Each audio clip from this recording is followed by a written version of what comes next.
Hello my dear students, welcome to the IMB education. आज की इस वीडियो में हम कर रहे हैं क्लास 12th केमिस्ट्री के अंदर haloalkanes and haloarenes के नीट प्रीवियस ईयर्स क्वेश्चन 1988 से लेकर नीट 2022 तक के क्वेश्चन हम इस वीडियो के अंदर डिस्कस करने वाले हैं। इससे पहले भी हम बहुत सारे चैप्टर करवा चुके हैं, क्लास 11th भी कंप्लीट हो चुकी है। अगर आपने वो पहले वाले चैप्टर्स नहीं देखे तो आपको आई बटन में प्लेलिस्ट का लिंक मिल जाएगा, या फिर आप जो है वो चैनल पर प्लेलिस्ट सेक्शन भी चेक कर सकते हो। अब बात करते हैं यहाँ पर हम क्वेश्चन के साथ साथ मैं आपको ये भी बताता रहूँगा कि अगर कोई क्वेश्चन जो है वो NCERT में आया हुआ है तो NCERT में से कहाँ से आया हुआ है, किस पेज नंबर से आया हुआ है। मैं यहाँ पे जो NCERT के पेज नंबर वगैरह बताऊँगा वो रीसेंट NCERT होगी, यानी 2021 एडिशन वाली। ओके, तो हमारा टॉपिक वाइज है। पहला टॉपिक है methods of preparation of haloalkanes, यानी हेलो एल्केन्स को प्रिपेयर करने के मेथड से क्वेश्चन आया हुआ है। क्वेश्चन नंबर फर्स्ट पूछा गया था रिएक्शन ऑफ, यहाँ पर हमारे सामने ये रिएक्टेंट है और यहाँ पर ये रिएजेंट है, इसके साथ में रिएक्शन करवा के क्या प्रोडक्ट बनेगा ये हमें बताना है।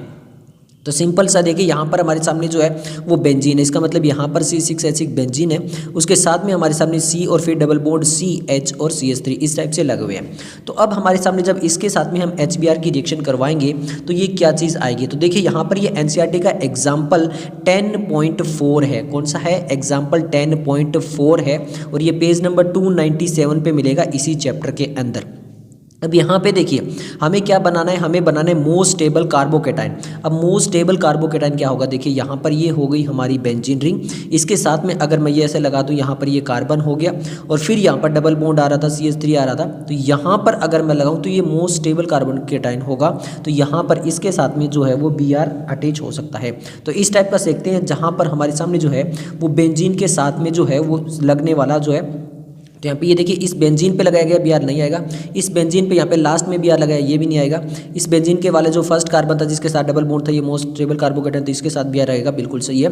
2015 का क्वेश्चन है। नेक्स्ट वाले पे ये भी नहीं आएगा, ये भी गलत हो गया। ओके, क्लियर हो गया। ओके, नेक्स्ट हमारा क्वेश्चन पूछा गया। अब क्वेश्चन देखें यहाँ पर इन द रिप्लेसमेंट रिएक्शन, ये रिप्लेसमेंट रिएक्शन है, यहाँ पर हमारे सामने जो CI लिखा गया ये CI क्लोरीन नहीं है, अब ये Cl मत मान लेना, ये CI है। क्लियर है। तो यहाँ पर ये बोला गया कि ये कार्बन है, कार्बन जो है उसके साथ में एक हमारे पास में हेलोजन ग्रुप अटैच है और उसके साथ में ये जो कार्बन दिखाया गया है वो टर्सरी कार्बन दिखाया गया, यानी 3 कार्बन और अटैच हो सकते हैं यहाँ पर। क्लियर है। अब यहाँ पर एक M है, M यहाँ पे मेटल हो सकता है और फिर यहाँ पे F फ्लोरीन है। अब यहाँ पर क्या हो रहा है, यहाँ पर डिस्प्लेसमेंट रिएक्शन हो रही है, यानी ये यहाँ पर जा रहा है और फिर ये यहाँ पर आ रहा है, इसकी जगह एक्सचेंज हो रही है। तो यहाँ पर क्या होगा, the reaction will be most favourable if M happen to, अगर ये M कौन सा होगा जिसकी वजह से ये आसानी से हो जाएगा, सोडियम होगा, पोटेशियम होगा, रुबिडियम होगा या फिर लिथियम होगा।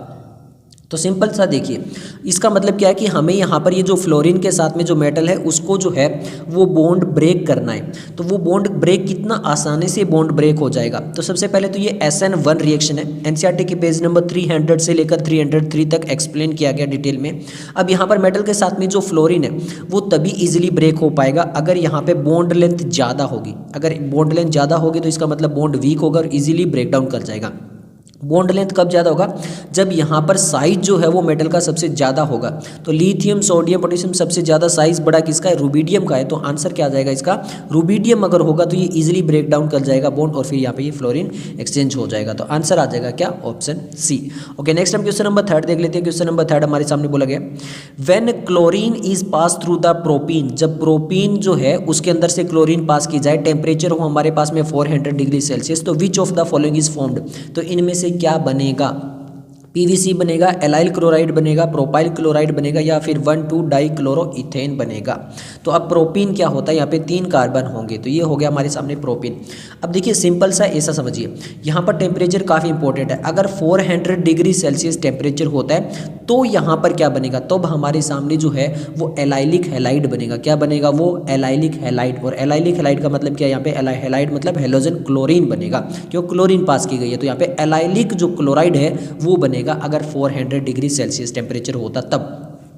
अगर यहाँ पर जो है वो रूम टेम्परेचर बोलते तो यहाँ पे इलेक्ट्रोफिलिक एडिशन रिएक्शन हो जाती और ये जो प्रोपीन में ये वाला जो कार्बन है सेकेंडरी कार्बन, इसके साथ में जो वो हेलोजन अटैच हो जाता तो हमारे सामने ये बनता, तो हमारे सामने प्रोपाइल बनता क्लोराइड। बट अब हमारे सामने कौन सा बनेगा, एलाइलिक क्लोराइड बनेगा। तो आंसर आ जाएगा ऑप्शन B।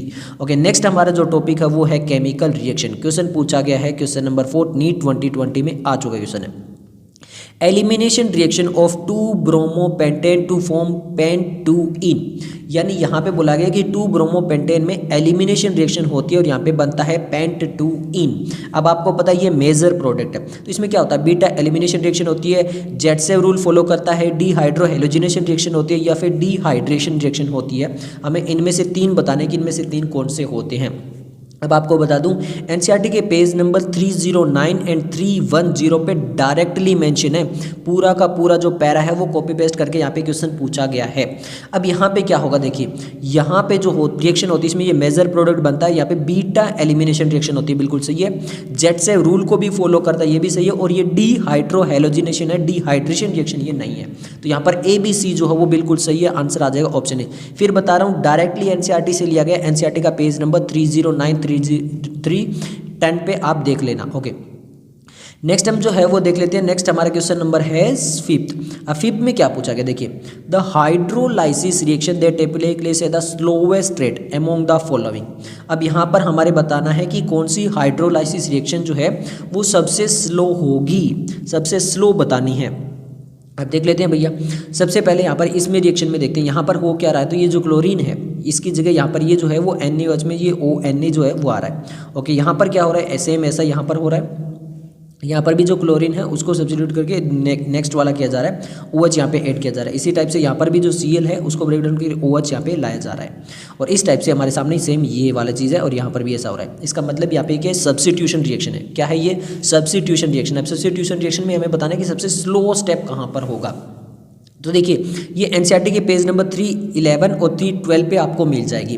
अब यहाँ पर कहाँ पर सबसे स्लो स्टेप हो सकता है, तो सबसे स्लो जो स्टेप होगा ना वो डायरेक्टली मेंशन किया गया है, यहाँ पर होगा। यहाँ पर ये जो क्लोरीन है ना ये इस कार्बन की वजह से रेजोनेंस के अंदर आ जाएगी और इस वजह से यहाँ पर ड्यू टू द रेजोनेंस ये क्लोरीन एटम जो वो ईजिली जो है वो यहाँ से नहीं जाएगा। तो इसी वजह से ये वाला जो स्टेप है वो सबसे जो है वो क्या होगा, स्लो होगा। तो आंसर आ जाएगा ऑप्शन ए। ओके, नेक्स्ट जो है वो क्वेश्चन नंबर 6 देख लेते हैं। क्वेश्चन नंबर 6 में क्या बोला गया, एक कंपाउंड ए, कोई एक कंपाउंड ए है उसको ट्रीट किया जाता है विद सोडियम और फिर वो देता है बी, एंड विद PCl5 में वो देता है सी।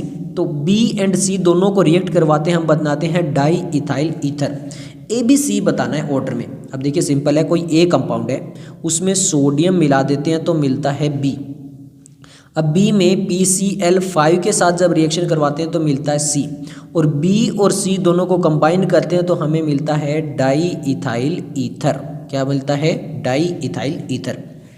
ये चीज़ क्लियर हो गई। ओके, अब एक्चुअल में यहाँ पर ये चैप्टर नंबर जो 11 है अल्कोहल, फिनोल एंड ईथर, वहाँ से ये हमारे पास में क्वेश्चन आएगा। क्यों, क्योंकि वहाँ पर ये जो रिएक्शन है डाई इथाइल ईथर बनने वाली ये वहाँ पर दी हुई है। क्लियर है। अब यहाँ पर देखिए सबसे पहले ए जो है ना, ए यहाँ पर अल्कोहल वगैरह कुछ होना चाहिए, यानी ROH होना चाहिए, क्योंकि यहाँ पे सोडियम की रिएक्शन करवा रहे हैं डायरेक्टली। और जब ये रिएक्शन करवाएंगे तो यहाँ पर जो मिलेगा बी के साथ में वो RONA मिलेगा हमें कुछ ना कुछ। क्लियर है। और जब यहाँ पर क्लोरीन के साथ में रिएक्शन करवाएंगे तो ये ONA जो है वो निकल जाएगा और यहाँ पर केवल हमें RCl मिल जाएगा। और जब ये RONA और प्लस RCl की रिएक्शन करवाएंगे तो हमें डाई इथाइल ईथर मिल जाएगा। डाई इथाइल ईथर क्या होता है कि 2 कार्बन इधर होंगे और फिर इथाइल वाला, फिर बीच में O होगा, फिर इधर वापस से क्या होगा, इथाइल ग्रुप होगा, तो वो डाई इथाइल ईथर बन जाता है। इसको बोलती है विलियमसन सिंथेसिस रिएक्शन। क्या बोलती हैं, विलियमसन सिंथेसिस रिएक्शन बोलती हैं। एनसीईआरटी के पेज नंबर 345 चैप्टर नंबर 11 जो है कौन कौन सा, अल्कोहल, फिनोल, ईथर, वहां पर ये विलियमसन सिंथेसिस आपको रिएक्शन मिल जाएगी। बट हमने यहाँ पे देखिए ए क्या होगा, यहाँ पे अल्कोहल ग्रुप यहाँ पे अटैच होना चाहिए, कोई भी जो है उसके साथ में अल्कोहल ग्रुप होना चाहिए, सेकंड वाले के साथ में ONA होना चाहिए और थर्ड वाले के साथ में क्या होना चाहिए, क्लोराइड होना चाहिए। अब इस टाइप से देख लेते हैं, अल्कोहल है बिल्कुल सही है, बट यहाँ पर क्या होना चाहिए, ONA होना चाहिए। यहाँ पर ONA नहीं है, यहाँ पे क्लोरीन है ये बिल्कुल, बट यहाँ पे ONA होना चाहिए। ये फिर अल्कोहल है। फिर यहाँ पे बी वाला पूछा ना, अभी आगे पीछे कर दिया इन्होंने, देखो क्या किया, यहाँ पर इसको आगे पीछे कर दिया। बी इसको बोल रहे हैं और सी इसको बोल रहे हैं। जी नहीं, बी हमारे पास में ONA वाला होना चाहिए, ये भी नहीं होगा। तो ये अल्कोहल वाला है, ये ONA वाला है और ये क्लोरीन वाला, तो हमारा आंसर आ जाएगा ऑप्शन डी। फिर बता रहा हूँ ये नेक्स्ट वाले चैप्टर से, बट यहाँ पे दिया हुआ तो मैंने यहाँ पे आपको करवा दिया। ओके, नेक्स्ट हमारा क्वेश्चन नंबर जो वो 7 है। क्वेश्चन नंबर 7 देख लेते हैं। द कंपाउंड, ये हमारे सामने कंपाउंड है, अंडरगो द फॉलोइंग रिएक्शन, ये इसके फॉलोइंग रिएक्शन के अंदर चलता है C7H8 और यहाँ पर ये सारी रिएक्शन चलती है। प्रोडक्ट C बताना, ये वाला क्या बनेगा। अब सिंपल देखिए ये है क्या एक्चुअल में, C7H8 क्या होता है, सबसे पहले तो ये बेंजीन होगा पक्का, और फिर यहाँ पर CH3 लगा होगा तो हमारे सामने हो गया, क्लियर है। तो 6 और यहाँ पर ये टोटल क्रिया आ जाए। अब यहाँ पर देखिए 5 इसके साथ हो गए, 3 इसके साथ हो गए, तो 8 हो गए, और ये आप टोटल 7 कार्बन हो गए। तो ये क्या हो गया, टोल्यूइन हो गया भैया, हमारे सामने टोल्यूइन की रिएक्शन है। टोल्यूइन की रिएक्शन जब हम इसमें यहाँ पे 3Cl जोड़ लेंगे तो ये हाइड्रोजन जो है वो यहाँ पे क्या हो जाएंगे, एक्सचेंज हो जाएंगे, तो यहाँ पे CCl3 बन जाएगा। टोल्यूइन जो था उसमें हाइड्रोजन थे, ओके, वो रिमूव होकर वहाँ पे क्या आ जाएंगे, क्लोरीन आ जाएंगे, तो ये हमें ए प्रोडक्ट मिलेगा। अब इसकी जब हम यहाँ पे Br2 और Fe के साथ में रिएक्शन करवाएंगे तो ये कौन से मेटा पोजीशन पे, कौन सी पोजीशन पे, मेटा पोजीशन पे जो है वो Br अटैच हो जाएगा। तो इसके मतलब क्या है, अभी हमारे सामने ये था, यहाँ पे CCl3 हो जाएगा, मेटा पोजीशन ये हो गई, यहाँ पर हमारे सामने Br अटैच हो जाएगा, ये हमारे सामने B कंपाउंड आ गया। अब जब हम इसके साथ में जिंक और हाइड्रोक्लोराइड के साथ में रिएक्शन करवाएंगे तो यहाँ पर क्या होगा, सिंपल है, कुछ नहीं होगा, सेम वही जो है वो मेटा पोजीशन के ऊपर हमारे सामने क्या रह जाएगा, ब्रोमोटोल्यूइन रह जाएगा, और इसमें कोई भी सॉरी जो ये क्लोरीन वाला है ये CH3 हो जाएगा, सॉरी ये वापस हमने, और यही सेम मेटा पोजीशन पे ये ब्रोमो रह जाएगा, बट यहाँ पे जो Cl था वो ZnHCl के साथ में जो H है वो यहाँ पे आ जाएगा वापस से, और ये क्लोरीन गैस वहाँ पे रिमूव हो जाएगी। तो यहाँ पे ये टोल्यूइन, तो यहाँ पे 3 ब्रोमोटोल्यूइन हमें मिलेगा, और कौन सी पोजीशन पे है, मेटा पोजीशन पे, तो मेटा ब्रोमोटोल्यूइन हमें C के अंदर मिलेगा। क्लियर हो गया, ओके। नेक्स्ट हम क्वेश्चन नंबर जो है वो 8 देख लेते हैं। क्वेश्चन नंबर 8 में क्या बोला गया, क्वेश्चन नंबर 8 में बोला गया identify A and predict the type of reaction, यानी यहाँ पर NaNH2 की रिएक्शन करवा रहे हैं, ये हमारे सामने प्रोडक्ट है बेंजीन के साथ में, और हमें बताना है कि यहाँ पर ये कौन सा प्रोडक्ट बनेगा और रिएक्शन कौन सी होगी, क्या ये एलिमिनेशन एडिशन रिएक्शन है और ये प्रोडक्ट मिलेगा हमें, या फिर हमारे सामने जो है वो ये वाला प्रोडक्ट मिलेगा और ये साइन सब्स्टिट्यूशन रिएक्शन है, ये वाला प्रोडक्ट मिलेगा, ये साइन सब्स्टिट्यूशन रिएक्शन है, या फिर ये वाला मिलेगा और ये सब्स्टिट्यूशन रिएक्शन है। सबसे पहले यहाँ पर देखिए होगा क्या, ये जो NaNH2 है ये NH2 यहाँ पर जाएगा Br की जगह, और यहाँ पे ये NaBr, बट यहाँ पर जो ये है ये मेटा पोजीशन पे आएगा, इसी Br की जगह जो है वो NH2 जाएगा, बट यहाँ पर क्या दिखा दिया, ओ तो ये गलत हो गया, हाँ ये प्रोडक्ट ही हमारा क्या हो गया, गलत हो गया, तो हम आगे नहीं देखेंगे। उसके बाद में देखिए ये वाला जो है यहाँ पर भी नहीं, यहाँ पर भी नहीं, तो यहाँ पर जो है वो NH2 जाएगा, बिल्कुल सही है, सब्स्टिट्यूशन रिएक्शन होगी, ये भी बिल्कुल सही है, तो हमारा आंसर आ जाएगा ऑप्शन डी। नेक्स्ट हम क्वेश्चन नंबर जो वो 9 देख लेते हैं। क्वेश्चन नंबर 9 में बोला गया, क्या बोला गया, देखिए ये रिएक्शन है हमारे सामने, यानी यहाँ पर ये जो है वो ब्रोमाइड है और यहाँ पर NaCN के साथ में रिएक्शन करवा रहे हैं, यहाँ पे ये CN आ चुका है और ये NaBr अलग हो चुका है। This reaction will B fastest in, ये सबसे ज़्यादा फास्ट किस में होगी, इथेनॉल में होगी, मिथेनॉल में होगी, या फिर NN डाई मिथाइल फॉर्मेमाइड में होगी, फॉर्मेमाइड में होगी, या फिर वाटर के अंदर होगी। तो ये सबसे फास्ट जो रिएक्शन होगी वो DMF में होगी, यानी NN डाई मिथाइल फॉर्माइड में होगी। तो यहाँ पे हमारा जो आंसर बनेगा वो बनेगा ऑप्शन सी। ओके, नेक्स्ट हम क्वेश्चन नंबर 10 देख लेते हैं। अब क्वेश्चन नंबर 10 में क्या बोला गया, देखिए which of the following biphenyl is optically active. अब देखिए ऑप्टिकल एक्टिव वाला जो है वो NCERT के पेज नंबर 305 पे मेंशन किया गया कि कौन सा ऑप्टिव होता है और कौन सा नहीं होता है। ऑप्टिकल एक्टिविटी आपको पता होनी चाहिए। अब देखिए कब होगा, जब यहाँ पे नॉन सुपर इम्पोजेबल और मिरर इमेज अगर होगी तो यहाँ पर क्या हो जाएगा, ऑप्टिकली एक्टिव हो जाएगा। अब अगर यहाँ पर देखिए हम सिंपल है, ये आयोडीन इधर है, ये आयोडीन इधर है, और फिर इसको वापस सेम इसी पे रखेंगे तो यहाँ पर ये मिरर इमेज होगी वो नॉन सुपर इम्पोजेबल नहीं होगी। नेक्स्ट अगर इसको देखें तो यहाँ पर भी नहीं हो सकता इस टाइप से, इसको देखें तो यहाँ पर भी नहीं हो सकता है, बट इसको देखें यहाँ पर, अगर इसमें देखें तो यहाँ पर सिमेट्री है और ये एक दूसरे के ऊपर यहाँ पर जो है वो आ सकते हैं। बट यहाँ पर क्या होगा, देखिए क्या ये super imposable non super imposable image है, बिल्कुल सही। क्या ये एक ही प्लेन में है, बिल्कुल सही। क्या ये मिरर इमेज भी हो सकती है, बिल्कुल सही। तो हमारे सामने जो आंसर निकल कर आएगा वो आएगा ऑप्शन डी, ये हमारी ऑप्टिकल एक्टिव हो सकती है। ओके, नेक्स्ट हम क्वेश्चन नंबर जो वो 11 देख लेते हैं। क्वेश्चन नंबर 11 में क्या बोला गया, ये हमारे सामने फॉलोइंग रिएक्शन है, ओके, और यहाँ पे KOH ऐड हो रहा है, फिर ये इस टाइप से प्रोडक्ट बन रहा है, फिर ये हो रहा है हमारे सामने और इस टाइप से KOH हो रहा है और ये बन रहा है। ओके, ये तो हमारे सामने हो गए 2 ऑप्शन। फिर हम क्या देखते हैं, ये हो गई हमारी तीसरा। अब हमें बताना है कि इसमें से कौन सी एलिमिनेशन रिएक्शन है, सब्स्टिट्यूशन रिएक्शन है और एडिशन रिएक्शन वगैरह कौन सी है। तो सबसे पहले फर्स्ट रिएक्शन को देखते हैं भाई, फर्स्ट रिएक्शन में क्या हो रहा है। देखिए सबसे पहले यहाँ पर ध्यान से देखोगे तो यहाँ पर ये जो Br है, ये Br यहाँ से निकल रहा है, क्लियर है, और यहाँ पर क्या हो रहा है, ये डबल बॉन्ड लग रहा है और ये KBr OH के साथ में लग रहा है और ये फिर H2O अलग से निकल रहा है। तो यहाँ पर कौन सी रिएक्शन हो रही है, एलिमिनेशन रिएक्शन हो रही है, यानी ब्रोमीन जो है वो बाहर जा रहा है। अब यहाँ पर देख लेते हैं, यहाँ पर जो है वो सब्सिट्यूट जो बी आ रहा है उसकी जगह ओ एच आ रहा है, तो ये सब्सिट्यूशन होनी चाहिए। ओके, अब नेक्स्ट हम देख लेते हैं सी वाला कौन सी रिएक्शन होनी चाहिए। सी वाले में डायरेक्टली जो ब्रोमीन है वो ऐड हो रहा, तो एडिशन रिएक्शन होनी चाहिए। तो सबसे पहली वाली कौन सी रिएक्शन थी, सबसे पहली वाली जो रिएक्शन थी वो हमारे सामने एलिमिनेशन रिएक्शन थी। बी वाली कौन सी थी, हमने सब्सिट्यूट किया था, और तीसरी कौन सी होगी, एडिशन रिएक्शन हो गई थी। वही एलिमिनेशन हो गई, सब्सिट्यूशन हो गई और एडिशन हो गई, तो ऐसा ऑप्शन हमारे सामने ऑप्शन डी है। ओके, नेक्स्ट हम क्वेश्चन नंबर जो वो 12 देख लेते हैं। क्वेश्चन नंबर 12 में क्या बोला गया, two possible stereo structure of CH3CHO HCOOH which are optically active are called, यानी दो पॉसिबल स्टीरियो स्ट्रक्चर हैं जो कि ऑप्टिकली एक्टिव हैं, तो उसको हम क्या बोलेंगे। एनसीईआरटी के पेज नंबर 307 पे डायरेक्टली मेंशन किया गया है, फिर भी मैं बता देता हूँ। यहाँ पर देखिए, यहाँ पर जो ये स्ट्रक्चर है वो किस टाइप से, ये स्ट्रक्चर हमारा इस टाइप से है, OH है, H है, एक साइड में CH3 है और एक साइड में COOH है। अब ये कायरल कार्बन है क्योंकि सभी के सभी जो है वो अलग अलग कार्बन के साथ में अलग अलग एटम्स जो वो अटैच है, डिफरेंट। अब यहाँ पर इसको जो बोलते हैं टू स्टीरियो स्ट्रक्चर को जो बोलते हैं जो कि ऑप्टिकली एक्टिव भी हो, इसको बोला जाता है इनेंशियोमर। क्या बोला जाता है, इनेंशियोमर। एनसीईआरटी के पेज नंबर 307 पे मेंशन किया गया है, तो यहाँ पे हमारा आंसर आ जाएगा ऑप्शन बी। ओके, नेक्स्ट हम क्वेश्चन नंबर 13 देख लेते हैं। In an SN1 reaction on chiral centre there is, अगर कायरल सेंटर पे SN1 रिएक्शन हो जाए तो उसमें क्या होता है, inversion more than retention leading to the partial racemisation.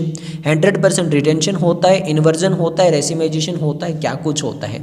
NCERT के पेज नंबर 308 से लेकर 309 में SN1 रिएक्शन भी मेंशन की गई है, और क्या होगा ये रिटेंशन इन्वर्जन क्या होते हैं ये भी मेंशन किया गया है। बट यहाँ पे SN1 रिएक्शन में अगर कायरल सेंटर है तो वहाँ पे इन्वर्जन जो होती है वो थोड़ी सी ज़्यादा होती है एज कम्पेयर टू रिटेंशन, और उसकी वजह से जो वो पार्शियल रेसिमाइजेशन होता है, अगर दोनों 50-50% होते हैं तो वो कंप्लीट रेसिमाइजेशन होता है। तो यहाँ पर इन्वर्जन थोड़ी सी ज़्यादा होती है रिटेंशन से, उसकी वजह से क्या हो जाता है, पार्शियल रेसिमाइजेशन हो जाता है, तो आंसर आ जाएगा ऑप्शन ए। ओके, नेक्स्ट हम क्वेश्चन नंबर जो है वो 14 देख लेते हैं। क्वेश्चन नंबर 14 में क्या बोला गया, Which of the following compound will undergo racemization when solution of KOH is hydrolysis, यानी जब हम KOH से हाइड्रोलाइसिस करेंगे तो कौन सा जो है वो रेसेमाइजेशन में जाएगा। सबसे पहले तो देखिए, हमें यहाँ पर अगर यहाँ पर जो है उसको रेसिमाइजेशन में लेके जाना है तो इसका मतलब हमें कायरलिटी की ज़रूरत पड़ेगी, और कायरलिटी की ज़रूरत पड़ेगी इसका मतलब हमें एक ऐसा कार्बन देखना होगा जो कायरल हो। अब ये देखिए, ये वाला कार्बन में जो है अगर इसमें 2 हाइड्रोजन अटैच हो गए, इसका मतलब 2 सेम जो है वो कंपाउंड अटैच हो गए, तो हाइड्रोजन बाकी बेंजीन है, तो यहाँ पर दोनों सेम हो गए तो ये कायरल नहीं होगा, ये तो गलत हो गया, फर्स्ट वाला तो नहीं जाएगा। अब इसमें देख लेते हैं, इसमें भी देखिए एक में हाइड्रोजन है, फिर 2 हाइड्रोजन है, फिर इस कार्बन के साथ में भी देखेंगे तो वापस 2 हाइड्रोजन, ये वाला भी कायरल नहीं हुआ तो ये भी नहीं जा सकता। अब इसमें देखते हैं, इसमें अगर यहाँ पर देखें तो यहाँ पे हाइड्रोजन है, ये CH3 दोनों हो गए तो ये कायरल नहीं हो गया, इसमें हाइड्रोजन हो गया, ये भी कायरल नहीं हुआ। अब इसमें देखते हैं, ये वाला कार्बन में देखिए यहाँ पे CH3 है, यहाँ पे C2H5 है, यहाँ पे Cl है, यहाँ पे H है, तो ये वाला कायरल हो गया, तो ये वाला जो है वो रेसिमाइजेशन के अंदर जा सकता है। तो केवल 4th वाला जा सकता है, 1 2 तो बिल्कुल नहीं जा सकते, 2 4 नहीं जा सकते, 4 ओनली 4th जाना चाहिए। इस टाइप का ऑप्शन यहाँ पे है नहीं, तो हम यहाँ पे नन ऑफ दिस मान के चलते हैं। ओके, नेक्स्ट हमारा क्वेश्चन हमारे सामने ये है, ये एक फॉर्म दी गई और ये फॉर्म दी गई 1 और 2 क्या है, आइडेंटिकल है, पेयर ऑफ कन्फर्मर है, पेयर ऑफ ज्योमेट्रिकल आइसोमर है, पेयर ऑफ ऑप्टिकल आइसोमर है, क्या है हमें बताना है। तो सिंपल है, हाइड्रोकार्बन वाला चैप्टर था वहाँ पे किया था, एक स्टैगर्ड फॉर्म है, ये वाली स्टैगर्ड फॉर्म है, ये इक्लिप्स्ड फॉर्म है, और जब ऐसी फॉर्म होती है उसको क्या बोलते हैं, ए पेयर ऑफ कन्फर्मर बोलते हैं, तो आंसर क्या आ जाएगा, ऑप्शन बी आ जाएगा बहुत आसानी से। ओके, नेक्स्ट हम क्वेश्चन नंबर 16 देख लेते हैं।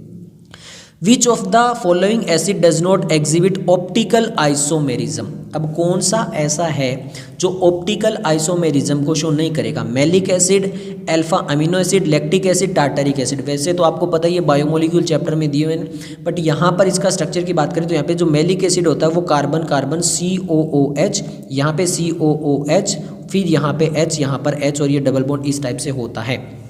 अब यहाँ पर जो होता है, यहाँ पर क्या होता है, कोई भी कायरल सेंटर प्रेजेंट नहीं है, जबकि लैक्टिक एसिड में कायरल सेंटर प्रेजेंट होता है। टार्टरिक एसिड की अगर बात करें तो भी वहाँ पे कायरल सेंटर प्रेजेंट होता है। अल्फा अमीनो एसिड की बात करें वहाँ पर भी कायरल सेंटर प्रेजेंट होता है। टार्टरिक में तो 2 कायरल सेंटर प्रेजेंट होते हैं, बट मैलिक एसिड में अभी आपको बताया कि यहाँ पर कोई भी जो है वो कायरल सेंटर नहीं होता है, उसकी वजह से यहाँ पे क्या होता है, कोई भी एग्जिबिट ऑप्टिकल आइसोमेरिज्म शो नहीं होती है, तो आंसर आ जाएगा ऑप्शन ए। ओके, नेक्स्ट हम क्वेश्चन नंबर 17 देख लेते हैं। क्वेश्चन नंबर 17 में पूछा क्या गया देखते हैं। एक ये रिएक्शन दी गई है और एक ये रिएक्शन दी गई है और हमें पूछा है कि रिएक्शन क्या है, SN1 SN2 कौन सी है। अब आपको पता है NCERT में सब कुछ दिया हुआ है।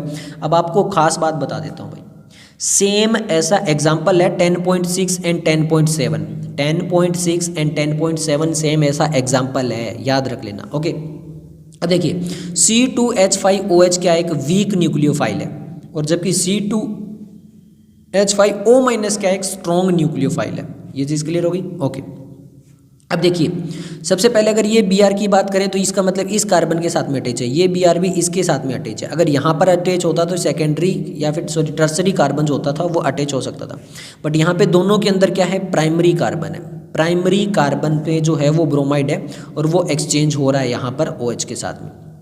क्लियर है, ये Br के साथ में जा रहा है और फिर यहाँ पर ये देखिए HBr बन रहा है, यहाँ पर भी इस टाइप से Br नेगेटिव बन रहा है और यहाँ पर क्या हो रहा है, ये प्रोडक्ट बन रहा है। अब क्योंकि दोनों के दोनों प्राइमरी है, चाहे वीक न्यूक्लियोफाइल हो सेकेंडरी न्यूक्लियोफाइल हो, तो प्राइमरी हैलाइड जो है उसमें ज़्यादातर कौन सी होती है, SN2 रिएक्शन बहुत आसानी से हो सकती है। तो दोनों के अंदर कौन सी होगी, SN2 रिएक्शन होगी। तो आंसर क्या बनता है यहाँ से, हमारा ऑप्शन सी बनता है। क्लियर हो गया। ओके, अब देखिए नेक्स्ट हम क्वेश्चन नंबर जो है वो देखने वाले हैं 18। क्वेश्चन नंबर 18 हमारे सामने है, which of the following compound undergo nucleophilic substitution reaction most easily, बहुत आसानी से जो है वो न्यूक्लियोफिलिक सब्स्टिट्यूशन रिएक्शन हो सकती है। NCERT के पेज नंबर 331 एंड 313 पे ये पूरा डिटेल में एक्सप्लेन किया गया, 311 से लेकर 313 तक यही डिटेल में एक्सप्लेन किया गया कि कहाँ पे न्यूक्लियोफिलिक सब्स्टिट्यूशन रिएक्शन हो सकती है। अब देखिए जहाँ पर विदड्रॉइंग ग्रुप जो है वो मिलेगा, अब यहाँ पर देखिए ये भी विदड्रॉइंग ग्रुप होता है, ये भी होता है, बट ये सबसे स्ट्रॉन्ग विदड्रॉइंग ग्रुप है इलेक्ट्रॉन का, और यहाँ पर इसी वजह से न्यूक्लियोफाइल जो है वो यहाँ पे बहुत आसानी से सब्स्टिट्यूट करवा पाएंगे। तो यहाँ पर जो ए वाला है वो हमारा आंसर आ जाएगा। नेक्स्ट हम क्वेश्चन नंबर जो है वो 19 देख लेते हैं। क्वेश्चन नंबर 19 में बोला गया, which one is most reactive towards the SN1 reaction. SN1 में सबसे आसानी से कौन सा रिएक्शन हो सकती है। देखिए टर्सरी में सबसे ज़्यादा होगा, फिर सेकेंडरी में, फिर प्राइमरी में, और उससे भी ज़्यादा जो होता है वो बेंजाइलिक हैलाइड में ज़्यादा होता है, उससे भी ज़्यादा हो सकता है, एराइल हैलाइड में फिर आता है, बट यहाँ पर हम बात करते हैं टर्सरी में। अब देखिए यहाँ पर क्या है, ये Br है, तो ये Br कहाँ पे है, देखिए ये C हो गया, फिर ये H हो गया, फिर इधर बेंजीन हो गई, इधर बेंजीन हो गई। क्लियर है। ओके, और यहाँ पर क्या हो गया, Br अटैच हो गया, ये एक हो गया। फिर ये सेकंड वाला क्या होगा हमारे सामने, वापस वही है, एक CH है, एक CH3 है। ओके, और एक क्या है यहाँ पर बेंजीन रिंग है, और फिर यहाँ पे Br है। तो इसमें क्या है, SN1 रिएक्शन फास्ट होगी। फिर तीसरा देख लेते हैं क्या है, तीसरे में क्या है हमारे सामने, एक कार्बन में एक बेंजीन रिंग है, फिर एक और बेंजीन रिंग है, फिर यहाँ पर CH3 है, और फिर यहाँ पे Br है। तो ये टर्सरी हो गया।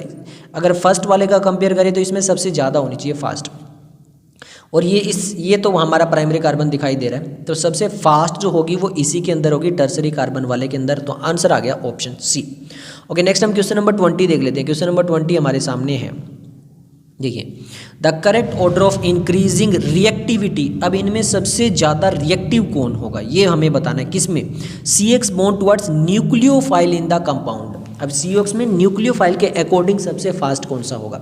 अब सबसे पहले देखिए टर्सरी सबसे फास्ट होगा, ये तो आपको पता है, न्यूक्लियोफिलिक सब्स्टिट्यूशन रिएक्शन में सबसे फास्ट जो होगा वो टर्सरी होगा। टर्सरी में सबसे फास्ट यहाँ पर ये टर्सरी है, देखिए कार्बन है, फिर CH3 है, और फिर X है। सबसे फास्ट जो है वो थर्ड हो सकता है। अब इनमें सबसे फास्ट थर्ड यहाँ पे कौन सा ऑप्शन है, ये फोर्थ वाला दिखाया गया, सेकंड थर्ड। तो इन तीन चारों में से सबसे फास्ट तो ये हो गया। यहाँ से हमारा आंसर फिर आगे देखते हैं, सेकेंडरी उससे भी फिर उससे थोड़ा कम होगा, तो ये फोर्थ आना चाहिए, आ गया थर्ड एंड ये फोर्थ। अब इन दोनों में से क्या आएगा, क्योंकि ये इलेक्ट्रॉन विड्रॉइंग ग्रुप दो लगे हुए हैं, तो ये ज़्यादा फास्ट हो गया और ये बिल्कुल सबसे स्लो हो गया। तो फिर ये इस टाइप से हमारा जो आंसर बनता है वो बनता है यहाँ पे ऑप्शन ए। क्लियर है। ओके, नेक्स्ट हम क्वेश्चन नंबर 21 देखते हैं। क्वेश्चन नंबर 21 में क्या दिया गया देखते हैं। देखिए इन द फॉलोइंग रिएक्शन, ये हमारे सामने बेंजीन है, फिर CH2 है, यहाँ पर देखिए इस टाइप से बेंजीन है और फिर CH2 है और उसके साथ में Br लगा हुआ है। Mg ईथर H3O में X में कर दिया, प्रोडक्ट X बताना है भैया।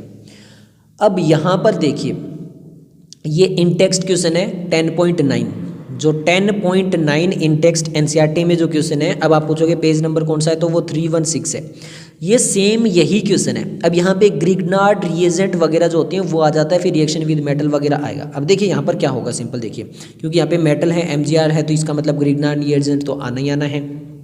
क्लियर है। अब यहाँ पर क्या होगा, इसको हम जो है वो हैलाइड के अंदर कन्वर्ट करते हैं और क्या बनाएंगे, हाइड्रोकार्बन बनाएंगे। सिंपल सा है, क्या बनाएंगे, इसको हाइड्रोकार्बन बनाएंगे।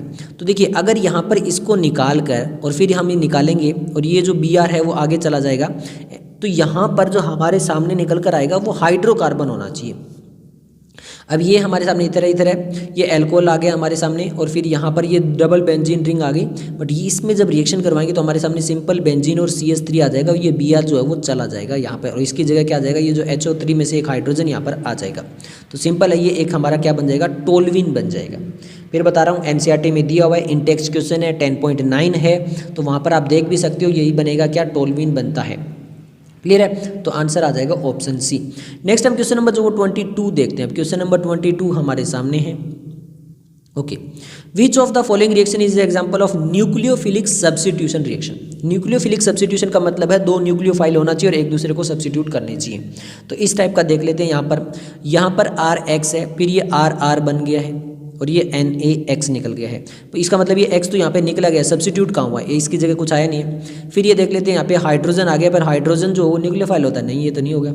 और ये तो ग्रिग्नार्ड रिएजेंट दिया हुआ है RgMX, ये तो बन गया, इसमें सब्स्टिट्यूट कहाँ नहीं हुआ। अब यहाँ पर देखिए OH सब्स्टिट्यूशन है, HB जो है वो न्यूक्लियोफाइल है, दोनों न्यूक्लियोफाइल है सॉरी। अब ये OH यहाँ पे जा रहा है और X यहाँ पे आ रहा है, तो देखिए OH यहाँ पे R के साथ में चला गया और X यहाँ पे आ गया, तो ये सब्स्टिट्यूट हो गया। तो यहाँ पे ये क्या है, दोनों के दोनों न्यूक्लियोफाइल है, तो न्यूक्लियोफिलिक सब्स्टिट्यूशन रिएक्शन होगी डी वाली। ओके, नेक्स्ट हम क्वेश्चन नंबर जो वो 23 देख लेते हैं। क्वेश्चन नंबर 23 में बोला गया, how many stereo isomer does this molecule have. अब हमें बताना है कि कितने स्टीरियो आइसोमर्स पॉसिबल हो सकते हैं। अब इसको सबसे पहले हम देखते हैं, क्या ये C है, इधर H है, इधर CH3 है। क्लियर है, फिर ये डबल बॉन्ड हो गया, ओके, फिर कार्बन हो गया, ओके, फिर एक हाइड्रोजन हो गया, ओके, फिर इधर CH2 हो गया, ओके, फिर CH हो गया, ओके, फिर Br हो गया, मतलब इसके C के साथ में यहाँ पे H कर देते हैं, यहाँ पे Br कर देते हैं, ओके, और फिर जो है वो CH3 हो गया। ओके, कितने स्टीरियो आइसोमर्स होंगे, तो देखिए स्टीरियो आइसोमर्स के अंदर हमें ज्योमेट्रिकल आइसोमर्स भी कंपेयर करने होंगे और ऑप्टिकल आइसोमर्स भी, दोनों के दोनों जब करेंगे तो वो स्टीरियो आइसोमर्स होता है। सबसे पहले ज्योमेट्रिकल आइसोमर्स क्या होते हैं, सिस और ट्रांस। तो इसका मतलब ये कार्बन कार्बन के बीच में डबल हो गया, यहाँ पर ये X एंड ये Y हो गया, ये भी Y हो गया। अब ये वाला, तो ये जो है वो सिस और ट्रांस की फॉर्म में दिखाई दे सकते हैं। तो दो यहाँ पर हो गए, दो यहाँ पर हो गए, एक सिस और एक ट्रांस हो गया। क्लियर हो गया, ओके। अब बात करते हैं ऑप्टिकल आइसोमेरिज्म। ऑप्टिकल आइसोमेरिज्म के लिए हमें चाहिए होंगे क्या, कायरल कार्बन। अब कायरल कार्बन, ये वाला कार्बन देखो, एक Br है, ओके, एक हाइड्रोजन है, ओके, एक CH3 है, ओके, और एक साइड में ये पूरा कंपाउंड हो गया, तो ये हो गया एक कायरल कार्बन हमारे सामने। क्लियर हो गया, ओके। अब ऑप्टिकल आइसोमेरिज्म का फॉर्मूला होता है 2 की पावर n। n क्या है, n है number of asymmetrical carbon. Asymmetry मतलब कायरल कार्बन, तो यहाँ पे इस टाइप का कितनी है, 1 है। तो इसका मतलब ऑप्टिकल आइसोमेरिज्म में 2 की पावर 1, ये 2 निकल कर आएंगे।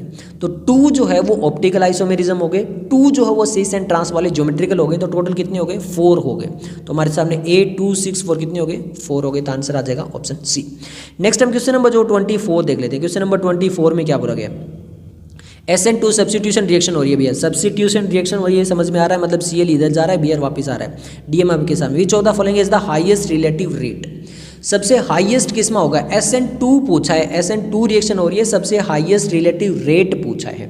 तो सिंपल है भैया, यहाँ पे क्या होता है, जब SN2 होता है उसमें प्राइमरी में सबसे फास्ट होता है, देन सेकेंडरी में, देन टर्सरी में, इस टाइप से।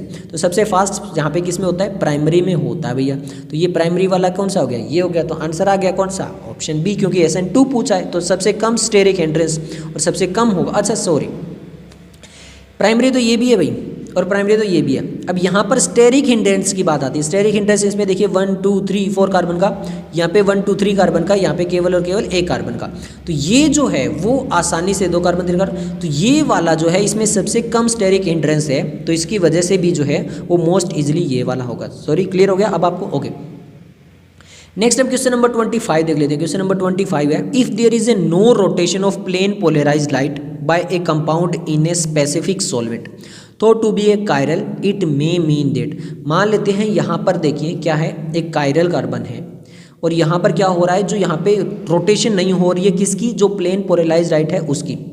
तो इसका मतलब क्या हुआ, ये हमें बताना है। देखिए अगर यहाँ पर ये रोटेट नहीं हो रहा, इसका मतलब ऑप्टिकल एक्टिविटी नहीं है। कायरल होते हुए भी क्या नहीं है, ऑप्टिकल एक्टिविटी नहीं है। इसका मतलब क्या है, इसका मतलब ये है कि यहाँ पर जो है वो अलग अलग कंपाउंड है, तो यहाँ पर होगा क्या, आप देखिए, क्या वो कंपाउंड सर्टनली मीजो है, क्या वो कंपाउंड जो है no compound in the solvent, क्या कोई भी कंपाउंड नहीं है सॉल्वेंट में, या फिर द कंपाउंड में भी रेसिमिक मिक्सचर है, या कंपाउंड में सर्टनली कायरल।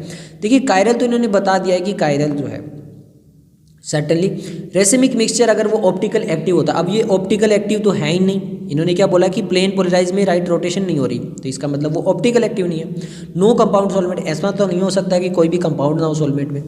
अब यहाँ पर हो सकता क्या है, हो ये सकता है कि ये वाला जो कंपाउंड है वो मीजो कंपाउंड हो। क्या होगा, अगर वो मीजो कंपाउंड है तो भी ये हो सकता है कि वो कायरल हो और फिर भी जो है उसमें जो है वो लाइट पास ना हो। अब कायरल का जो मीजो कंपाउंड क्या होता है, मीजो कंपाउंड होता है 4 के 4 डिफरेंट एटम किसी से अटैच हो, 4 के 4 डिफरेंट एटम अगर अटैच होते हैं तो वो क्या कहलाता है, मीजो कंपाउंड कहलाता है। बट कोई ज़रूरी नहीं है कि वो ऑप्टिकल एक्टिव हो, तो इस टाइप से हो सकता है। कायरल का मतलब यहाँ पे ये भी हो सकता है, तो आंसर आ जाएगा ऑप्शन ए। ओके, अब हम देख लेते हैं नेक्स्ट क्वेश्चन नंबर जो है वो है हमारे सामने 26। अब 26 में क्या बोला, ये हमारे chiral centre which one of the following represent the R configuration. अब देखिए थोड़ा सा मैं आपको दिखाता हूँ, 2 कॉन्फ़िगरेशन होती है, एक आर होती है और एक एस होती है। आर में जो होता है वो क्लॉकवाइज रोटेशन होता है, एस में जो होता है वो क्या होता है, एस के अंदर एंटी क्लॉकवाइज रोटेशन होता है। अब यहाँ पे जो एक कार्बन होता है उसके साइड में जितने भी ये एटम्स लगे होते हैं इनको हम क्या देते हैं, एक ऑर्डर देते हैं, इनको प्रायोरिटी ऑर्डर देते हैं। अब सबसे हाईएस्ट प्रायोरिटी ऑर्डर उसको मिलती है जिसका एटॉमिक नंबर सबसे ज़्यादा होगा। अब यहाँ पर देखिए कार्बन हो गया, यहाँ पर भी कार्बन हो गया, यहाँ पे क्लोरीन हो गया, हाइड्रोजन हो गया, सबसे हाईएस्ट नंबर इसका होगा। सेकंड पे, अब यहाँ पे दोनों कार्बन है, यहाँ पे भी दोनों कार्बन है, तो उसके बाद में दूसरा एटम देखा जाता है कि दूसरा एटम कौन है। यहाँ पे सारे हाइड्रोजन है, फिर इसके साथ में एक कार्बन एटम और अटैच है, तो इसको सेकंड प्रायोरिटी मिलेगी, इसको थर्ड मिलेगी और इसको मिलेगी फोर्थ। अब जब हम 1 2 3 4 करते हुए जाते हैं तो यहाँ पर देखिए 1 2 3 4 करते हुए जाते हैं, तो ये क्या है, एक क्लॉकवाइज रोटेशन है। बट क्योंकि देखिए अगर इस टाइप का हो और ये हाइड्रोजन हमारे सामने हॉरिजॉन्टल हो तो ये रिवर्स हो जाएगा, इसको हम काउंट ही नहीं करेंगे, ये रिवर्स हो जाएगा, एस कॉन्फ़िगरेशन हो जाएगी, गलत हो गया। इसी टाइप से ये यहाँ पे है तो इसको भी हम काउंट नहीं करेंगे। अब देखिए यहाँ से जाएगा तो ये ऐसे ही 1 2 3 ऐसे करके जाएगा, बट यहाँ पे ये हॉरिजॉन्टल है, इसको भी काउंट नहीं करें। अब हम यहाँ पर इसमें देखते हैं इन दोनों में। अब यहाँ पर देखिए, यहाँ पर अगर हम डालते हैं तो इसको हम ऐसे डालना है 1 2 3 इस टाइप से जाना पड़ेगा, जबकि आर के लिए हमें क्या चाहिए, क्लॉकवाइज चाहिए। तो यहाँ पर हमारा जो आंसर बनेगा ये वाला बनेगा। देखिए क्यों, क्योंकि क्लोरीन से 1 फिर 2 फिर 3 फिर 4 इस टाइप से निकल रहे हैं, क्लॉकवाइज बन रहा है, तो यहाँ पर जो है वो आंसर आएगा हमारा सामने ऑप्शन बी। क्लियर है, ओके। तो अब हम चलते हैं नेक्स्ट। अब देखिए नेक्स्ट हमारे सामने क्वेश्चन नंबर जो है वो 7 पूछा गया, विच of the following is a not a chiral. Not a chiral का मतलब क्या हो गया, वहाँ पर सिंपल सा ये मतलब हो गया कि यहाँ पर जो है वो एक ही सेम कार्बन पे जो है वो हमारे सामने जो है वो अलग अलग एटम्स अटैच नहीं है। अब यहाँ पर देखिए कौन सा हो सकता है, हाइड्रोक्सी प्रोपेनोइक एसिड। अब प्रोपेनोइक का मतलब क्या हो गया, यहाँ पे 3 कार्बन हो गए, फिर वहाँ पे COOH भी आएगा और फिर यहाँ पे सेकंड पे यहाँ पे हाइड्रोक्सी भी आएगा, OH भी आएगा, तो इसका मतलब यह तो हो सकता है। ब्यूटेनॉल, अब यहाँ पर 1 2 3 4 और यहाँ पे OH आ गया, फिर यहाँ पे H आ गया, तो ये भी हो सकता है भैया क्योंकि अलग अलग हो गए। ओके, इसको भी छोड़ देते हैं। 2 3 ड्राई ब्रोमोपेंटेन, अब यहाँ पे 1 2 3 4 और 5, यहाँ पे 2 पे भी है और 3 पे भी Br है, तो इसका मतलब यहाँ पे हाइड्रोजन है। इसको अगर हम देखें तो यहाँ पे ये 3 इधर हो गए, एक इधर हो गया, एक Br हो गया, एक H हो गया, हो सकता है। इसको देखें तो यहाँ पर एक H हो गया, ये 2 इधर हो गए और ये Br अलग हो गया, तो ये भी हो सकता है। ब्रोमोपेंटेन 3 ब्रोमोपेंटेन, तो 1 2 3 4 5। अब यहाँ पर देखिए ये हमारे सामने Br होगा और ये H होगा, तो इधर भी 2 हो गए, इधर भी 2 हो गई, तो सेम ही हो गया, तो इसका मतलब ये वाला जो है वो नॉट ए कायरल हो गया, तो आंसर क्या आ गया, ऑप्शन डी आ गया। नेक्स्ट हमारे सामने क्वेश्चन नंबर 28 है, which of the following undergo nucleophilic substitution exclusively by SN mechanism. कौन सा ऐसा है जहां पर केवल न्यूक्लियोफिलिक सब्स्टिट्यूशन रिएक्शन होगी बट SN1 होगी। Ethyl chloride, isopropyl chloride, chlorobenzene या फिर बेंजाइल क्लोराइड। अब देखिए मैं आपको कई बार बता चुका हूँ, NCERT के पेज नंबर 304 पे ये डायरेक्टली मेंशन है। सबसे हाईएस्ट जो होती है वो बेंजाइल में होती है, फिर उसके बाद में एलाइलिक में होती है, देन टर्सरी में, देन सेकेंडरी में, देन प्राइमरी में होती है। तो इसको अकॉर्डिंग सबसे हाईएस्ट जो मैकेनिज्म हो सकता है वो बेंजाइल क्लोराइड में 100% होगा। एनसीईआरटी के पेज नंबर 304 पे पढ़ लेना, साफ साफ मेंशन है। नेक्स्ट अब क्वेश्चन नंबर जो वो 29 देख लेते हैं। क्वेश्चन नंबर 29 में बोला गया the chirality of the compound, वापस वही पूछा गया, RSED पूछा गया। अब देखिए H अगर डॉटेड लाइन में है तो इसका मतलब इसमें हमें नहीं देखना है, ये सबसे 4th प्रायोरिटी में आ गया। अब देखिए यहाँ पे ब्रोमीन है, यहाँ पे क्लोरीन है और यहाँ पे ये हाईएस्ट प्रायोरिटी इसको देंगे क्योंकि इसका एटॉमिक नंबर सबसे ज़्यादा है, फिर इसको देंगे 2 और फिर इसको देंगे 3। तो इस टाइप से आ रहे हैं 1 2 3 करते हुए। अगर 1 2 3 करते हुए आ रहे हैं तो ये कौन सा है, क्लॉकवाइज है। कौन सा है, क्लॉकवाइज है। तो यहाँ पर हो गया R कॉन्फ़िगरेशन, तो आ गई हमारे सामने R कॉन्फ़िगरेशन। अगर ये डॉटेड लाइन पे हाइड्रोजन नहीं होता, कहीं और होता तो रिवर्स हो जाता। क्लियर है, तो ये भी याद रखना है। अब मैं आपको ये कंसेप्ट बता चुका हूँ RS वाला, तो यहाँ से हमारा आंसर आ गया ऑप्शन ए। नेक्स्ट हम क्वेश्चन नंबर 30 देख लेते हैं। क्वेश्चन नंबर 30 में बोला गया विच of the following is the least reactive in A nucleophilic substitution reaction, सबसे मोस्ट लीस्ट रिएक्टिव कौन सा होगा। यहाँ पर टर्सरी है तो ये तो रिएक्टिव होना ही होना है, आपको पता है Cl आसानी से रिएक्टिव हो जाएगा, SN1 में चला जाएगा। अब यहाँ पर देखिए ये क्या है, C डबल बॉन्ड और यहाँ पे 2 हाइड्रोजन है, एक हाइड्रोजन है और एक Cl है। अब ये वाला जो क्लोरीन है ये डबल बॉन्ड है और यहाँ पे इसके पास में क्या है, इसके पास में लोन पेयर भी है, उसकी वजह से क्या हो जाएगा, रेजोनेंस इफेक्ट में जा सकता है। ये वाला तो सिंपल है हमारा प्राइमरी हाइड्रोकार्बन और ये वाला इसके साथ में, तो यहाँ पर ये वाला रेजोनेंस के अंदर जा सकता है, इसलिए यहाँ पे ये लेस रिएक्टिव होगा, तो आंसर आ जाएगा ऑप्शन बी। नेक्स्ट हम क्वेश्चन नंबर जो है वो देख लेते हैं 31। अब 31 में वापस देखिए which of the following pair of compound are enantiomer. Enantiomer का मतलब है सबसे पहले मिरर इमेज होनी चाहिए। अब ये देखिए इसमें hydrogen hydrogen HH CH3 CH3 CH3 CH3, ये एक बार ये देखते हैं, ये मिरर इमेज है। सबसे पहले मिरर इमेज देख लेते हैं। अब ये देखते हैं यहाँ पे OH है, यहाँ पे HOH है, ये मिरर इमेज ही नहीं है। फिर देख लेते हैं आगे वाले में कि ये मिरर इमेज है, यहाँ पे OH है, यहाँ पे हाइड्रोजन है, ये मिरर इमेज ही नहीं है। ओके, आगे देख लेते हैं, ये OH है, ये HH है, ये मिरर इमेज ही नहीं है। सबसे पहले तो मिरर इमेज ही से अगर हम देखें तो भी हमारा निकल कर आ गया ये वाला, क्योंकि देखिए अगर देखते हैं OH HH OH OH CH3 CH3 CH3 CH3, तो ये जो है वो इनेंशियोमर के अंदर जा सकते हैं, तो आंसर आ जाएगा ऑप्शन ए। क्यों, क्योंकि ये non super imposable mirror image हो चुकी है। तो मिरर इमेज भी होनी चाहिए और कैसी होनी चाहिए, नॉन सुपर इम्पोजेबल। तो आंसर कौन सा बन रहा है, ऑप्शन फर्स्ट। तो सबसे पहले तो मिरर इमेज देखेंगे इनेंशियोमर के लिए। ओके, नेक्स्ट हमारा क्वेश्चन नंबर जो है वो है 32, reactivity order of halide dehydrohalogenation. अब आपको खास बता देता हूँ, एनसीईआरटी के पेज नंबर 304 पे डायरेक्टली मेंशन की गई है। एग्जाम्पल 10.6 है, उसके ऊपर लिखा हुआ है, डायरेक्टली मेंशन की गई है। जितना ज़्यादा यहाँ पे रेडियस होगा वो उतना आसानी से बॉन्ड ब्रेक कर पाएगा, मतलब बॉन्ड लेंथ सबसे हाई होनी चाहिए। तो आर तो सब में सेम है, बस केवल हेलोजन ग्रुप में देखना है। तो हेलोजन ग्रुप में फ्लोरीन क्लोरीन ब्रोमीन आयोडीन, तो यहाँ पर 32 वाला जो है ये वाला ऑर्डर हमें ऑप्शन बी वाला जो ऑर्डर है वो मिल जाएगा। नेक्स्ट हम क्वेश्चन नंबर 33 देख लेते हैं। क्वेश्चन नंबर 33 है CH3 CH2 में NaCN के साथ में रिएक्शन कराते हैं, कुछ X बनता है, फिर NiH2 के साथ में करते हैं Y बनता है, फिर एसिडिक एनहाइड्रेट में कराते हैं Z बनता है। अब आपको बता दूं एसिडिक एनहाइड्रेट वगैरह में जो रिएक्शन करवा रहे हैं वो तो एक्चुअल में जो है वो एमाइन चैप्टर में आएगी। कौन से चैप्टर में आएगी, एमाइन चैप्टर में आएगी। एनसीईआरटी के पेज नंबर 402 पे आपको ये सारा मिल भी जाएगा। हमसे पूछा है Z और ये Z भी हमसे पूछ लिया है।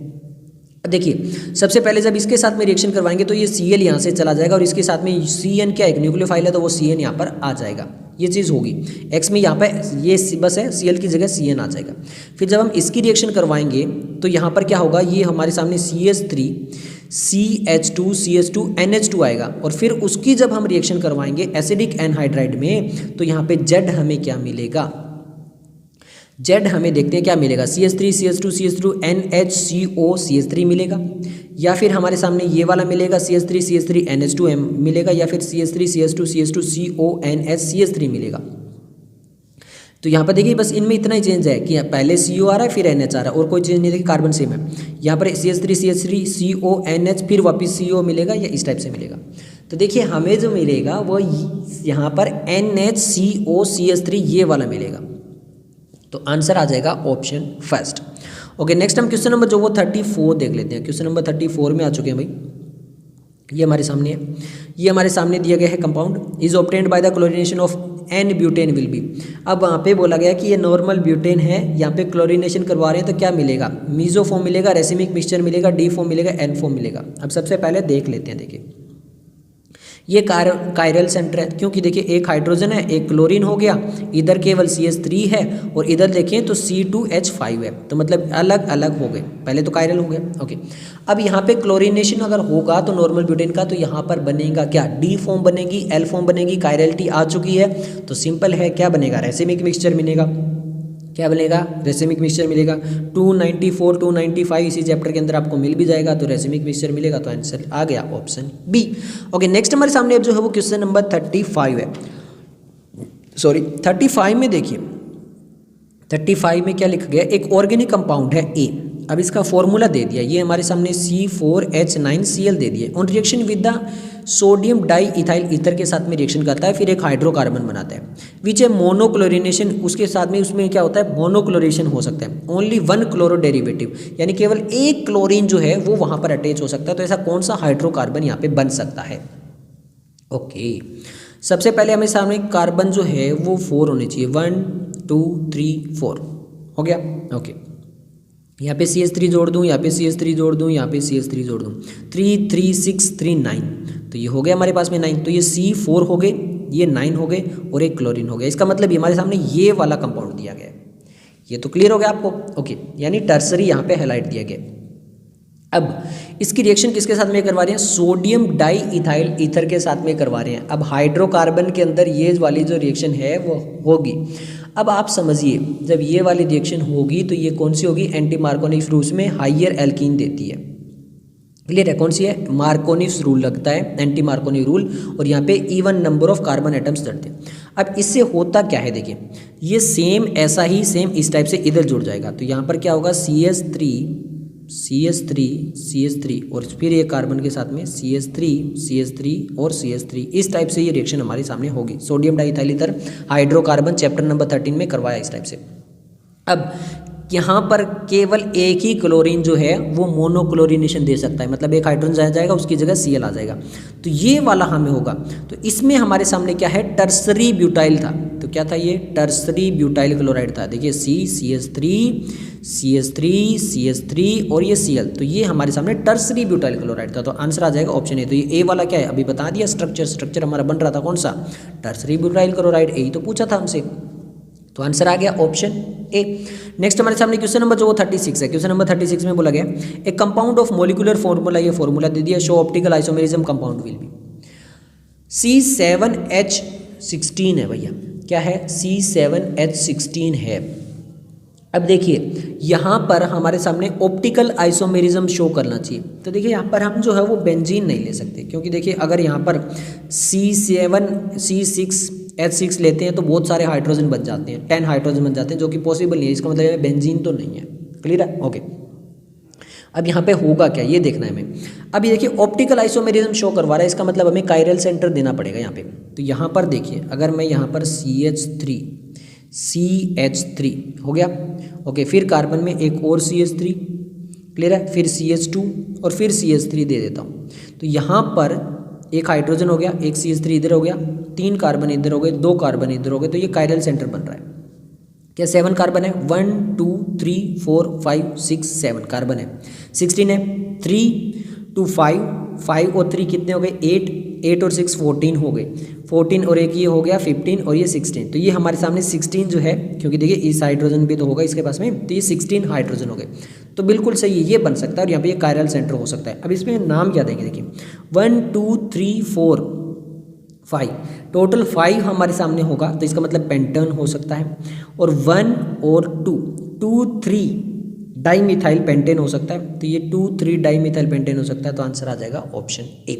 क्लियर है, मैंने सभी बना के नहीं दिखाए हैं, मैंने जो आता है वो बना दिया है, अगर आप सारे बना के भी देख सकते हो, क्योंकि 2 डाइमिथाइल जब आ जाएगा तो वो नहीं बन पाएगा ब्यूटेन पे, 4 कार्बन पे आप लगा सकते हो, देखिए 1 2 3 4, और यहाँ पे भी CH3, यहाँ पर भी CH3, और वो भी डाइमिथाइल अगर लगा लोगे तो यहाँ पर तो यहाँ पे 1 2 3 4 5 6 ही आए हैं, और वहाँ पे ये पूरा बना भी नहीं, तो इस टाइप से अगर आप देखोगे तो यहाँ पर हमारा मेन जो बनेगा वो ए ही बनेगा। ओके, अब देखते हैं यहाँ पर, विच of the following compound is not a chiral. Chiral का मतलब क्या हो गया कि यानी यहाँ पे ऐसा कौन सा है जिसमें कायरलिटी नहीं है, ये वाला देखो भाई, दोनों के साथ में हाइड्रोजन है, दोनों हाइड्रोजन है, फिर 2 हाइड्रोजन है, और एक Cl इधर एक D है। अब दो हाइड्रोजन हाइड्रोजन दो सेम सेम हो गए तो ये कायरल हो सकता है, नहीं हो सकता है, तो क्या आ जाएगा आंसर सी आ जाएगा। नेक्स्ट हमारे सामने क्वेश्चन नंबर 38 है, replacement of chlorine of chlorobenzene. Chlorobenzene है ये वाला और इसमें Cl है, इसमें रिप्लेसमेंट कराना है टू गिव फिनोल, और फिर देना क्या है, फिनोल देना है, OH देना है भाई। Required drastic condition, but chlorine of 2,4 di nitrochlorobenzene is readily replaced because, but 2,4 मतलब 2 और फिर देखिए 1 2 3 4, यहाँ पर NO2 लगा हुआ है ऑर्थो पे और हमारे किस पे, पैरा पोजीशन पे। अब ये लगा हुआ तो ये रेडली रिप्लेसेबल होगा। क्यों होता है ऐसा, देखिए NO2 ये मतलब बहुत आसानी से हो जाएगा। क्यों, क्योंकि NO2 डोनेट करता है, NO2 विड्रॉ करता है, NO2 मेक्स रिंग करता है, या फिर NO2 withdraw electron from Meta position. Simple है भैया, एनसीईआरटी के पेज नंबर 313 पे पूरा मैकेनिज्म एक्सप्लेन किया है, पूरा मैकेनिज्म देख लेना एनसीईआरटी के पेज नंबर 313 पे। अब जो NO2 होता है वो इलेक्ट्रॉन विड्रॉइंग ग्रुप होता है, कहाँ पे, ऑर्थो पैरा पोजीशन पे। तो आंसर क्या आ जाएगा, ऑप्शन बी आ जाएगा। क्लियर है, तो आंसर आ गया हमारा ऑप्शन बी। नेक्स्ट हम क्वेश्चन नंबर 39 देख लेते हैं। The alkyl halide is converted into alcohol. जो एल्काइल हैलाइड है उसको अल्कोहल में कन्वर्ट किया जाता है, कौन सी रिएक्शन, एलिमिनेशन, डिहाइड्रोहेलिजेशन, एडिशन, या फिर देखिए हैलाइड है, एल्काइल हैलाइड मतलब X है, उसको अल्कोहल में कन्वर्ट किया जाता है, इसका मतलब X चला जाएगा और उसकी जगह OH आ जाएगा। तो अब ये क्या हो गई भैया, इतनी बार कर चुके हैं, ये न्यूक्लियोफिलिक सब्स्टिट्यूशन रिएक्शन हुई या नहीं हुई, हो गई। तो यहाँ पर क्या होगा, ये सब्स्टिट्यूशन रिएक्शन हो गई, तो आंसर आ जाएगा ऑप्शन 4। ओके, अब हमारे सामने ये वाला रिएक्शन है। अब देखिए, the following reaction is describe, ये OH है, ये यहाँ पे चला जाता है, ये डिस्प्लेसमेंट हो जाती है। अब ये रिएक्शन कौन सी है, SN2 है, SN0 है, SE का मतलब क्या हो गया, इलेक्ट्रोफाइल सब्स्टिट्यूशन, न्यूक्लियोफाइल या इलेक्ट्रोफाइल। तो यहाँ पर जो BrOH है वो क्या है, दोनों के दोनों न्यूक्लियोफाइल है, तो इलेक्ट्रोफाइल तो नहीं होगी, और फिर ये G1 वाली है। अब यहाँ पर होता क्या है, देखिए यहाँ पर ये सब्स्टिट्यूशन रिएक्शन है बट SN2 है। अब क्यों है, क्योंकि यहाँ पे ऑप्टिकल इन्वर्जन आ जाता है। क्लियर है, और यहाँ पे अगर ऑप्टिकल इन्वर्जन आ जाता है तो यहाँ पे अगर हम कॉन्फ़िगरेशन देखेंगे तो यहाँ पर देखिए ये Br इधर आ गया और इसकी जगह OH इधर आ गया, तो ये जो रिएक्शन होगी ना वो SN2 होगी। अब ये जो सेकेंडरी कार्बन जरूर है बट यहाँ पर जो होगी रिएक्शन वो SN2 होगी। ओके, नेक्स्ट हमारे सामने क्वेश्चन नंबर जो 41 है, the reaction of tertiary butyl bromide with sodium methoxide proceed क्या देगी, सोडियम टर्सरी ब्यूटोक्साइड देगी, टर्सरी ब्यूटाइल मिथाइल ईथर देगी, आइसोब्यूटेन देगी, या फिर आइसोब्यूटाइलिन देगी। तो देखिए सिंपल सा है, सबसे पहले सोडियम मिथोक्साइड क्या होता है, CH3ONA, ये होता है हमारा मिथोक्साइड। टर्सरी ब्यूटाइल आप समझते हो, मतलब यहाँ पे जो है वो टर्सरी वाला CH3 होगा और यहाँ पे Br लगा होगा। क्लियर है, इसके साथ में जब हम रिएक्शन करवाएंगे तो हमें आइसोब्यूटाइल मिलेगा। क्या मिलेगा, आइसोब्यूटाइल मिलेगा, और वो भी इन वाला, डबल बॉन्ड वाला। तो यहाँ पे हमें जो मिलेगा वो आइसोब्यूटाइल मिलेगा, तो आंसर आ जाएगा ऑप्शन डी। ओके, नेक्स्ट हम जो है वो क्वेश्चन नंबर 42 देख लेते हैं। क्वेश्चन नंबर 42 आ गया, Grignard reagent is prepared by the reaction between. Grignard reagent NCERT के पेज नंबर 310 से स्टार्ट होता है, 311 तक चलता है। अब यहाँ पर ग्रिग्नार्ड रिएजेंट में क्या होता है, RMgX होता है। आर आप समझते ही हो, Mg क्या हो गया, आर आप समझते हो, मतलब यहाँ पे अल्काइल ग्रुप, Mg आप समझते हो मैग्नीशियम, और ये X क्या हो गया, हैलाइड हो गया। तो यहाँ पे क्या हो गया, मैग्नीशियम एल्केन हो गया, नहीं एरोमेटिक हाइड्रोकार्बन, जिंक तो यहाँ पे आई नहीं, तो मैग्नीशियम एल्काइल हैलाइड हो गया, RMgX, तो आंसर आ गया ऑप्शन डी। क्लियर हो गया। ओके, नेक्स्ट हमारा question number 43, chlorobenzene react with magnesium, ये हमारे सामने हो गई क्लोरोबेंजीन Cl वाली, with Mg dry ether to give a compound A with further react with ethanol to yield. और ये सब कुछ करके क्या बनाएगा, देखो इसके साथ में जब हम प्लस Mg लगा देंगे ना, वो ग्रिग्नार्ड रिएजेंट वाली रिएक्शन है भैया, अभी बताया था पेज नंबर 311 पे दिया वो वाली। तो होगा क्या, जो Cl है वो चला जाएगा, इसके साथ में मैग्नीशियम ऐड हो जाएगा, यहाँ पे MgCl बन जाएगा। फिर हम इथेनॉल क्या होता है, CH3CH2OH, ये वाला होता है। इसकी जब रिएक्शन करवाएंगे तो एक तो हमें मिलती है बेंजीन सिंपल, मतलब हाइड्रोकार्बन वाला, प्लस यहाँ पर हमारे सामने मिल जाएगा CH3CH2OMgCl। तो हमें क्या मिली, बेंजीन मिली। फिनोल मिला, नहीं मिला। बेंजीन मिली। इथाइल बेंजीन मिली, नहीं। फिनाइल एथर मिला, नहीं। तो हमें बेंजीन मिली, तो आंसर आ जाएगा ऑप्शन बी। नेक्स्ट हमारे सामने क्वेश्चन नंबर जो 44 है, क्वेश्चन नंबर 44 में क्या पूछा देखिए, benzene react with n propyl, यानी नॉर्मल प्रोपाइल क्लोराइड है, in the presence of anhydrous AlCl3, तो ये क्या देगा। तो यहाँ पर देखिए बेंजीन, एक तो इसका मतलब है बेंजीन हो गई, ओके।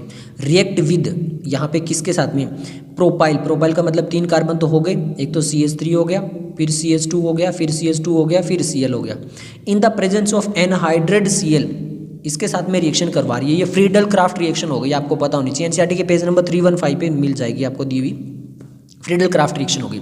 तो इसमें होगा क्या, इसमें कुछ नहीं होगा भैया, ये जो CH3 CH2 ये वाला जो है ना, ये अटैच हो जाएगा किसके साथ में, बेंजीन के साथ में। अब बेंजीन के साथ में ये वाला अगर अटैच हो जाएगा तो ये हो गई हमारी बेंजीन, और इसके साथ में ये CH, ये CH3 और ये CH3 इस टाइप से अटैच हो जाएगा, और क्लोरीन जो वो बाहर निकल जाएगा गैस की फॉर्म में। अब ये हमारे सामने क्या हो गई, ये देखिए यहाँ पर जो है वो इसको बोलते हैं आइसोप्रोपाइल बेंजीन। क्या बोलते हैं इसको, आइसोप्रोपाइल बेंजीन। तो आंसर क्या आ गया, ऑप्शन डी आ गया। नेक्स्ट हमारे सामने क्वेश्चन नंबर जो वो 35 है, which chloro derivative of benzene among the following would undergo hydrolysis most readily. बहुत आसानी से हाइड्रोलाइसिस कौन सी हो सकती है, विद एक्वस सोडियम हाइड्रोक्साइड, यानी NaOH अगर है तो फर्निश द कॉरस्पॉन्डिंग हाइड्रोक्साइड। तो बहुत आसानी से रिएक्शन कौन सी हो सकती है इनमें से, ये बेंजीन के साथ में, ये जो लिखे हुए NO2 ग्रुप इसके साथ में, इसके साथ में, या फिर इसके साथ में, या फिर इसके साथ में, तो कौन सी हो सकती है। तो सबसे आसानी से जो हो सकती है वो देखिए 3 इलेक्ट्रॉन विड्रॉइंग ग्रुप है, तो ये आसानी से होगी। तो आंसर आ जाएगा ऑप्शन ए, एनसीईआरटी के पेज नंबर 312 313 पे दिया हुआ है। नेक्स्ट हमारे सामने क्वेश्चन नंबर 46 है। क्वेश्चन नंबर 46 में क्या पूछा गया, देखिए, which of the following is an optically active compound. कौन सा एक ऑप्टिकली एक्टिव कंपाउंड है। अब आपको पता है यहाँ पे कायरलिटी चाहिए होगी वापिस से। अब N ब्यूटेनोल, देखिए 1 पे ब्यूटेनोल है, तो 1 2 3 4, और यहाँ पे OH हो गया, और यहाँ पे हाइड्रोजन हो गया। तो यहाँ पर अब देखिए, यहाँ पर भी क्या होगा, हाइड्रोजन होगा, तो ये तो नहीं होगा। तो यहाँ पर 46 वाला ये तो नहीं हो सकता। प्रोपेनोल, अब 1 2 3, यहाँ पे OH हो गया, फिर यहाँ पे H हो गया, तो ये भी नहीं हो सकता, क्योंकि और तो सब में हाइड्रोजन हाइड्रोजन हाइड्रोजन, और इसमें यहाँ पर वापस हाइड्रोजन देना पड़ेगा, तो ये भी नहीं हो गया। क्लोरोब्यूटेन, अब यहाँ पर क्लोरोब्यूटेन भी देख लेते हैं भैया, पर 2 पे है, 1 2 3 4, यहाँ पे क्या है, Cl है, यहाँ पे क्या है, H है, यहाँ पे क्या हो गया, CH3, तो ये हो गया हमारे सामने कायरल कार्बन। तो ये ऑप्टिकल एक्टिव हो सकता है। तो हम देखते हैं आगे वाला, हाइड्रोक्सी हेप्टेन, तो 1 2 3 4 5 6 7, 4 पे 1 2 3 4 पे हो गया। तो इसका मतलब इधर भी 3 कार्बन हो गए, इधर भी 3 कार्बन हो गए, तो ये तो सेम ही हो गए, ये तो नहीं हो सकता। तो आंसर आ गया ऑप्शन सी। ओके, नेक्स्ट हम क्वेश्चन नंबर जो है वो देख लेते हैं 47 में चलते हैं भैया। क्वेश्चन नंबर 47 है, पॉलीहेलोजन कंपाउंड से ट्राई क्लोरो एसिटल्डिहाइड CCl3CHO, ये वाला है, रिएक्ट विद क्लोरोबेंजीन, क्लोरोबेंजीन के साथ रिएक्शन करता है in the presence of sulphuric acid and produce, क्या बनाएगा, ये क्या बनाएगा, ये बनाएगा DDT। और ये जो DDT का जो स्ट्रक्चर है वो दिया हुआ है एनसीईआरटी के पेज नंबर 318 पे। DDT का स्ट्रक्चर कहाँ पे दिया हुआ है, पेज नंबर 318 पे, इसी चैप्टर में एनसीईआरटी में साफ साफ दिया हुआ है। क्या ये स्ट्रक्चर है, देख लेना भैया, मैं फिर बता रहा हूँ ये नहीं है। क्या ये वाला स्ट्रक्चर है, सॉरी, क्या ये वाला स्ट्रक्चर है, तो देखिए हाँ, बेंजीन के इधर क्लोरीन होता है पैरा पैरा पे, और फिर यहाँ पे क्लोरीन ये वाला होता है। फिर ये देखते हैं यहाँ पे नहीं है, ऐसा CCl3 एक साथ अटैच नहीं होता, OH ग्रुप भी होता है। क्या ये वाला है, ये वाला नहीं है। तो हमारा जो दिया हुआ है DDT का स्ट्रक्चर एनसीईआरटी पेज नंबर 318 पे, वो ये वाला। तो यहाँ पर हमारे सामने जो है वो आ जाएगा, ओ सॉरी, देखिए यहाँ पर जो DDT का स्ट्रक्चर है OH नहीं होता भाई, सॉरी, OH नहीं होता है, गलती हो गई हमसे, माफ़ी देना। अब यहाँ पर जो होता है ये वाला स्ट्रक्चर होता है, जल्दबाजी में हमसे गलती होगी, फिर दोबारा बता देता हूँ, ये वाला स्ट्रक्चर होता है DDT का, एनसीईआरटी में दिया हुआ है, एनसीईआरटी के पेज नंबर 318 पे देख लेना। उसमें क्या किया गया कि यहाँ पर ये जो क्लोरीन वाले इसको इस टाइप से और इस टाइप से बना के और फिर बना गया इधर, फिर यहाँ पे C दिया और फिर Cl इस टाइप से अटैच किया गया, तो वो गलती हो गई थी। क्लियर हो गया, ओके। नेक्स्ट हमारे सामने क्वेश्चन नंबर 48 है, industrial preparation of chloroform employees acetone and. तो अगर हमें क्लोरोफॉर्म बनाना होता है तो उसमें एसीटोन और क्या लेते हैं, फोस्फोजीन लेते हैं। फोस्फोजीन तो देखिए क्लोरोफॉर्म जो होता है वो ऑक्सीजन के साथ में जो रिएक्शन करके फिर फोस्फोजीन बनाता है, ये नहीं होता है। क्लोरीन गैस होती है, क्लोरीन गैस अकेले के साथ में नहीं रिएक्शन करवाता है। सोडियम क्लोराइड होता है, नहीं, वो कैल्शियम हाइपोक्लोराइड होता है। तो आंसर आ जाएगा ऑप्शन भी, याद रख लेना बस, इसका काफ़ी ओल्ड क्वेश्चन है, पुरानी एनसीईआरटी में होता था ये। क्वेश्चन नंबर 49 है, phosgene is a common name for. Phosgene का कॉमन नेम किसके लिए होता है, फोस्फोफोराइल क्लोराइड के लिए, थायोनिल क्लोराइड के लिए, कार्बन डाइऑक्साइड एंड फोस्फिन के लिए, कार्बोनिल क्लोराइड के लिए। अब देखिए जो हमारा क्लोरोफॉर्म होता है वो ऑक्सीजन के साथ में रिएक्शन करता है और फिर फोस्फोजीन बनाता है। एनसीईआरटी के पेज नंबर वापस वही है 319 पे आपको मिल जाएगा दिया हुआ पूरा। अब यहाँ पे जो बनता है वो कार्बोनिल क्लोराइड बनता है। क्या बनता है, कार्बोनिल क्लोराइड बनता है। तो आंसर यहाँ पे क्या आ जाएगा, ऑप्शन डी आ जाएगा। क्लियर है। ओके अब हम देखते हैं 2021 एंड 2022 के क्वेश्चन। 2021 का क्वेश्चन है the major product of the following chemical reaction. इसमें यहाँ पर ये हमारे सामने रिएजेंट है, ओके, और ये हमारे सामने जो है वो सॉरी ये रिएक्टेंट है और ये रिएजेंट है, और हमें बताना है कि इसमें कौन सा प्रोडक्ट बनेगा। अब देखिए यहाँ पर डबल बॉन्ड है तो ये जो ब्रोमीन होता है ये जाके अटैच होगा। अब कौन से पे अटैच होगा, तो मेजर प्रोडक्ट जो यहाँ पे बनेगा इस रिएजेंट की वजह से वो प्राइमरी पे अटैच होगा। तो प्राइमरी पे देखते हैं कौन सा, ये तो यहाँ पे टर्सरी पे अटैच हुआ है Br, तो ये तो नहीं हो सकता। ये प्राइमरी पे अटैच हुआ है यानी Cp कार्बन पे अटैच हुआ है। फिर आगे देखते हैं ये COCH3 अटैच नहीं होगा, ये वाला नहीं है, और ये वाला जो वो भी नहीं बनेगा। तो यहाँ पे ये जो मेजर प्रोडक्ट बनेगा इसमें ये वाला बनेगा, प्राइमरी जो अटैच होता है इसमें एंटी मार्कोनिव्स रूल लगेगा, क्लियर है, और इसलिए यहाँ पर ये प्रोडक्ट हमें सामने मिलकर बनेगा। ओके नेक्स्ट हम क्वेश्चन देख लेते हैं। नेक्स्ट हम क्वेश्चन है the major product formed in the dehydrohalation reaction of 2-bromopentane is pen-2-ene। इसी टाइप का सेम क्वेश्चन 2020 में भी था। This product formation is based on हक्कल rule, सेटजेफ rule, hertz rule या फिर हॉफमैन रूल। फिर बता रहा हूँ एनसीईआरटी के पेज नंबर 310 पे डायरेक्टली दिया हुआ है, पूरा लिखा हुआ है, ये सेटजेफ रूल के ऊपर डिपेंड करता है, तो आंसर आ जाएगा ऑप्शन बी। ओके नेक्स्ट हमारा क्वेश्चन जो है वो है नीट 2022 का क्वेश्चन है। 2022 में बोला गया incorrect statement regarding chirality. Incorrect statement हमें बतानी है। Racemic mixture show 0 optical rotation, SN1 reaction yield 1-1 mixture of both enantiomer, the product obtained by the SN2 reaction of halo alkane give chirality at the reactive side shown inversion of configuration. इस type का हमने किया था, देखो उसमें बताया भी था कि यहाँ पे SN2 रिएक्शन होगी जहाँ पे जो है वो इन्वर्जन कॉन्फिगरेशन की वजह से। Enantiomer are superimposable mirror image. अब देखिए इनकरेक्ट पूछा भाई, तो इनेंशियोमर तो नॉन सुपर इम्पोजेबल होते हैं, ये तो साफ साफ एनसीईआरटी के पेज नंबर 307 पे लिख रखा है जहाँ पे इनेंशियोमर के बारे में बताया गया है। तो यहाँ पे क्या बोला गया कि ये सुपर इम्पोजेबल मिरर इमेज है, ये गलत हो गया, तो इनकरेक्ट पूछा तो आंसर आ गया ऑप्शन 4। क्लियर हो गया, ये आज इसी वीडियो तक ये हमारा चैप्टर कंप्लीट होता है।